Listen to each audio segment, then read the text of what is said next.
E aí, meus amigos, Revisão PGE, tudo certo?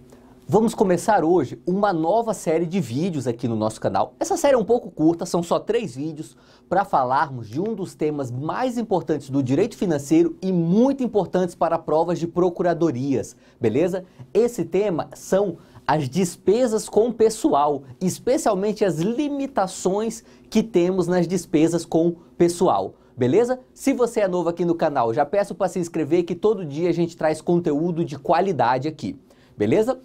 Vamos falar agora das despesas com pessoal e vamos começar contextualizando dentro das despesas públicas, tá? Só para você ter uma noção um pouco panorâmica do que a gente vai falar aqui. Olha só, o direito financeiro, ele tem ali uma meia dúzia de grandes temas, sabe? Não é muita coisa mesmo, são poucos. Um desses grandes temas são as despesas públicas, beleza? Por despesas públicas, nós entendemos isso aqui, ó. Representa a utilização pelo agente público competente de recursos financeiros previstos na dotação orçamentária, beleza? Olha só, por que eu destaquei isso daqui? Porque quando a gente fala de despesa pública, a gente está falando de dinheiro público, tá? É dinheiro mesmo, é numerário, em espécie, tá? Quando a gente está falando, por exemplo, de recursos humanos da administração, não é despesa pública, tá? Despesa pública é sempre que o poder público gasta dinheiro público para alguma coisa, beleza? Como nós aprendemos lá nas lições mais básicas de direito orçamentário, que é também um dos grandes temas do direito financeiro, só podemos realizar uma despesa se tiver o quê? Se tiver previsão orçamentária, tá? O orçamento não obriga a que se faça a despesa, ele autoriza, em regra. Por isso, dizemos que no Brasil o orçamento público tem natureza autorizativa, tá? Então, todas as despesas públicas estão autorizadas na lei orçamentária. E se não tiver na lei orçamentária e o gestor quiser gastar, aí ele tem que criar um crédito adicional, beleza? Mas esses são outros assuntos, não é o foco da nossa aula aqui. O foco da nossa aula é só a despesa pública e um tipo específico de despesa pública, que é a despesa com o pessoal, beleza? Vamos lá. Olha só, as despesas públicas, elas têm uma série de classificações. E quando você fizer o nosso módulo 2 do curso extensivo daqui do Revisão PGE, você vai ver que existe essa série de classificações, mas que tem uma que é a mais importante de todas, que é a que você obrigatoriamente tem que conhecer, que é a classificação da Lei 4.320, tá? Por que essa é a mais importante? Porque é a que mais cai em provas e é a que mais tem importância prática, para quando você for advogado público e estiver trabalhando, é a que você utiliza na prática, especialmente se você estiver lotado em um órgão da administração e não no setor de contencioso das procuradorias, beleza? Vamos lá. Nessa classificação da Lei 4.320, nós dividimos as despesas públicas em duas grandes espécies, tá? Primeira que eu coloquei em verdinho são as despesas correntes.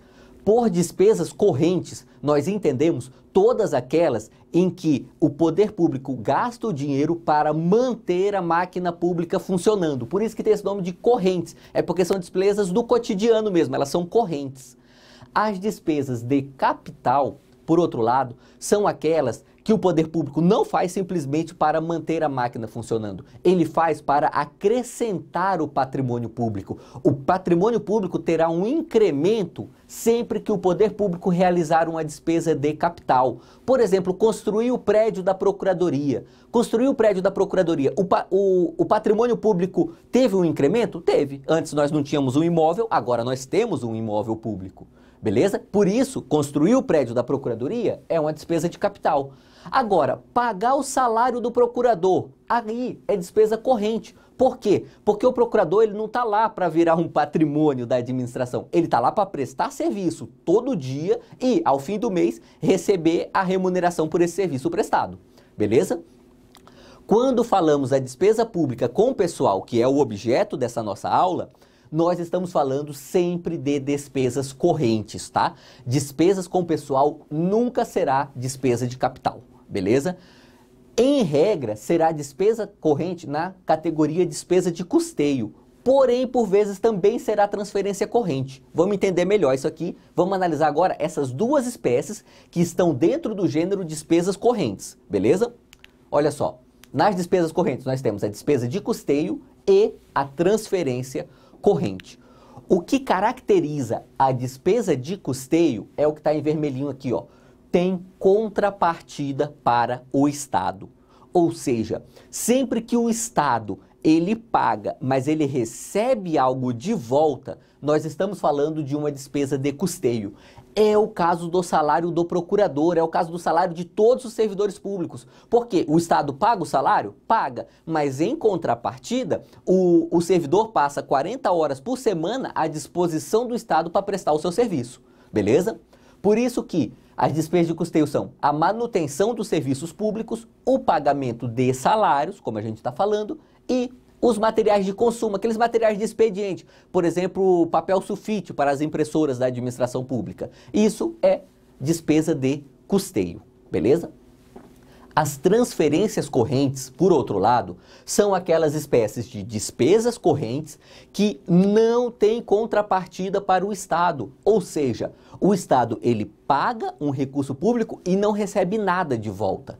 Quais são esses exemplos? Pagamento de inativos, dos aposentados. Aí você pode até querer argumentar e falar, mas o aposentado ele já trabalhou um dia para o Estado. Sim, naquela época ele era despesa de custeio, mas a partir do momento que ele se aposentou, ele não presta mais nenhum serviço para o Estado. Ou seja, o Estado não está ganhando mais nada com o trabalho dele.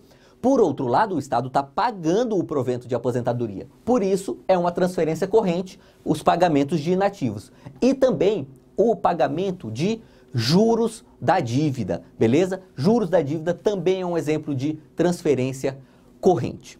Perfeito? Essa parte introdutória aqui foi só para você se situar dentro do direito financeiro, tá? Já vimos que o objeto dessa nossa aula, que são as despesas com pessoal, estão sempre aqui na espécie despesas correntes, quase sempre como despesas de custeio, mas por vezes o pagamento de inativos também vai entrar nas despesas com pessoal. Então nós também teremos transferências correntes como despesas de pessoal. Beleza? Vamos lá, vamos prosseguir agora que você vai entender bem melhor tudo isso aqui. Olha só, o que nós consideramos gastos com pessoal, beleza? Pode parecer um conceito simples, mas não é. Não é simplesmente salário dos servidores públicos. Tem várias espécies de gastos que são gastos com pessoal. E você tem que conhecer muito bem quais são e, melhor ainda, quais não são as despesas com pessoal. Olha só, primeiro vamos ver quais são, tá? Servidores ativos, inativos, civis e militares são despesas com pessoal, tá? Os inativos nós vamos ver melhor na parte do que não são, que nem todo gasto com inativo é despesa com pessoal, tá bom? Mas por enquanto você já leva isso. Servidores ativos, civis ou militares e uma parte dos inativos conta como despesa com pessoal, beleza? Vamos lá. Empregados públicos e detentores de mandatos eletivos, ou seja, os representantes lá, deputados, o presidente da República, o governador do estado, é despesa com pessoal. Não importa que se eles sejam apenas transitórios, é despesa com pessoal e pronto, beleza? Os empregados públicos também, aqueles seletistas, pois é. Mas adicionais e gratificações, por quê? Porque o que vale aqui é o conceito de remuneração, é o salário total do servidor. Beleza? A remuneração total, melhor dizendo. Horas extras e vantagens pessoais. Principalmente na esfera federal, os servidores que são ali da década de 80 para trás, eles têm algo que se chama de VPNI, que é vantagem pessoal nominalmente identificada, que isso daí são, assim, hoje não se concede mais VPNIs, mas existem muitas porque são direitos históricos de alguns servidores, tá? Isso conta como despesa com pessoal. Encargos e contribuições sociais. Conta como despesa com pessoal, sim, tá? Ou seja, quando o Estado vai lá e recolhe o FGTS do empregado público, esse recolhimento do FGTS conta como despesa com pessoal. Se está recolhendo para o INSS, conta também, beleza? E mais, contratos de terceirização de mão de obra. Olha só, por que esse caso aqui eu até sublinhei? Porque ele merece um destaque. Pensa o seguinte, quando o poder público, ele contrata uma empresa para prestar o serviço de vigilância de um órgão público. Olha só, o poder público, ele não está pagando para nenhuma pessoa física, tá? Ele não está contratando ninguém diretamente. Ele contrata através de um contrato público regido pelas normas dos contratos públicos do direito administrativo, sabe? Especialmente licitado, conforme as regras da 8666, Contudo, esse contrato de prestação de serviço de vigilância do prédio público é uma terceirização de mão de obra. Como é uma terceirização de mão de obra, os gastos com esse contrato contarão como gastos com despesas com pessoal. Beleza? Por quê? Porque a própria Lei de Responsabilidade Fiscal assim o determina. Daqui a pouco a gente vê o artigo correspondente. Primeiro, vamos ver o que não é despesa com pessoal, beleza? Nós já falamos o que é, vamos ver o que não é. Olha só, não é despesa com pessoal. Verbas indenizatórias. Sabe aquela diária que o servidor público recebe para viajar a serviço? Pois é, isso é uma verba indenizatória e não entra como despesa com pessoal, beleza? Indenizações por demissão e incentivo à demissão voluntária. Isso aqui tem uma razão bem clara de ser. Esses incentivos à demissão voluntária, eles ocorrem quando o poder público ele já está estrangulado no seu limite de pagamentos, então ele quer tirar gente da folha de pagamentos. Para isso ele cria um programa de demissões voluntárias, tá? Nessa hipótese, esses gastos não contarão como despesa com pessoal, justamente porque esse gasto existe numa situação em que o Estado já está estrangulado nessas despesas e quer diminuir a folha, tá? Por isso que o legislador optou por colocar essas indenizações aqui no âmbito de fora das despesas com o pessoal, beleza? É bom você memorizar isso daqui porque pode ser um pouco contraintuitivo. Você pode pensar, opa, a demissão de um funcionário é despesa com o pessoal, porque afinal é a despesa que eu estou tendo com esse funcionário demitido. Mas não é assim que o legislador estabeleceu, beleza? Mais uma. As despesas decorrentes com decisão judicial de exercício anterior. Sabe, quando o servidor público, ele entra com ação falando, olha, lá no ano de 2010 eu tinha direito a tal verba, não foi pago e tudo. Quando é pago, entra como despesa pública no ano do pagamento. Geralmente é feito ali por RPV ou precatório. Contudo, não conta como despesa com pessoal, beleza? Os inativos, e aqui você precisa prestar atenção, porque a regra dos inativos é mais complicada que as demais regras aqui. Os inativos, desde que pagos com recursos próprios da Previdência Social. Olha só, essa hipótese aqui é a seguinte. A Previdência Pública no Brasil, em regra, tem déficit, beleza? O que isso significa? Que ela arrecada menos do que gasta.